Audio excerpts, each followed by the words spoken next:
I'd like to share a brief story from my own life that when it happened, it made me cry. And if I start weeping now, at least I've given you fair warning. So here's the moment. I'm a writer, in addition to being a consultant to various organizations. I have a great passion to write. I love to write. If I was in a jail cell with a notebook and a pen, in some ways, I'd be happy. I don't need a whole lot. Writers just need a way to communicate what they have to say. So it's 2 o'clock in the morning in my home in Woodstock, New York. My wife and my 2 kids are fast asleep. I'm up at the moon howling moment, and the day job is done, and I have this like extra time to write, to think, and to work on my book, which turned into Storytelling for the Revolution. So those late night hours for some writers are very special. And I'm there in my office with my laptop and my iPhone, and I glance down at my screen on my Mac, and I see an email coming in. And I look at it, I don't recognize the name. It has very few vowels in the name. It's an unrecognizable name, and obviously somebody from the Mideast or a country not from the US. And I go, well, that's not a friend of mine. I don't really need to look at it right now. But something about it caught my eye.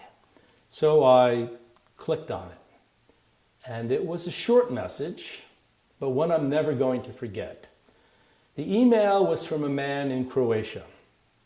He was telling me that for the past 5 years, he has been diligently reading my blog. One of my blogs called Heart of the Matter, which is about the inner life, about the eternal verities of life, the self and the purpose of life, the deep stuff. And the last blog post of mine meant something to him especially, because he said in his email, he had recently been diagnosed with a terminal disease, and he had 3 months to live.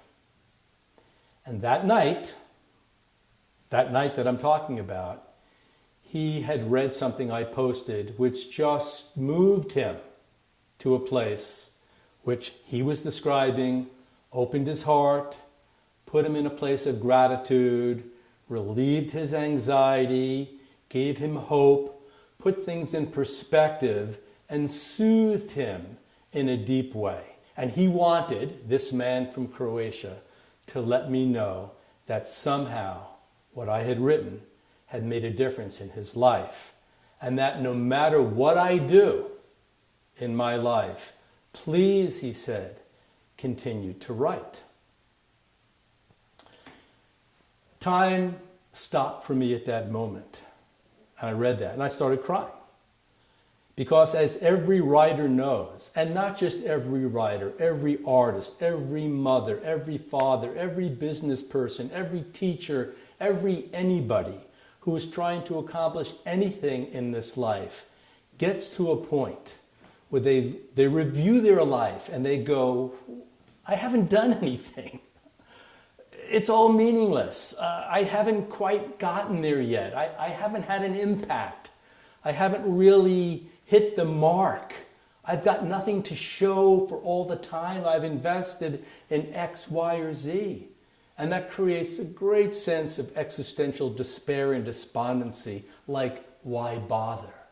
So I was in that state of mind in my office at 2 in the morning with my wife and children sleeping, thinking about this book, Storytelling for the Revolution, but also feeling like, who am I kidding?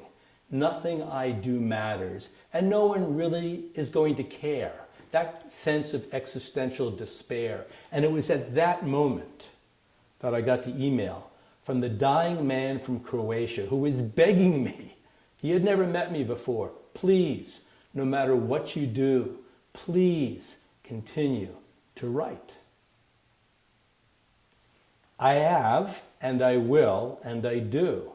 And when I run into people who I know, whether they're friends of mine or family or clients, who are in that state of mind of, who am I kidding? Nothing I do matters.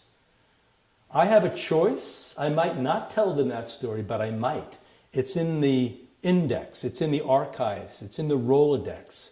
I might pull that story out and share that story with them to illustrate that moment, that point, that message, that yes, what you do matters, and you don't know who's getting value from what you do. It could be somebody halfway around the world that you've never met. You have no idea, but don't give up. Stay with it. That's the power of story and storytelling.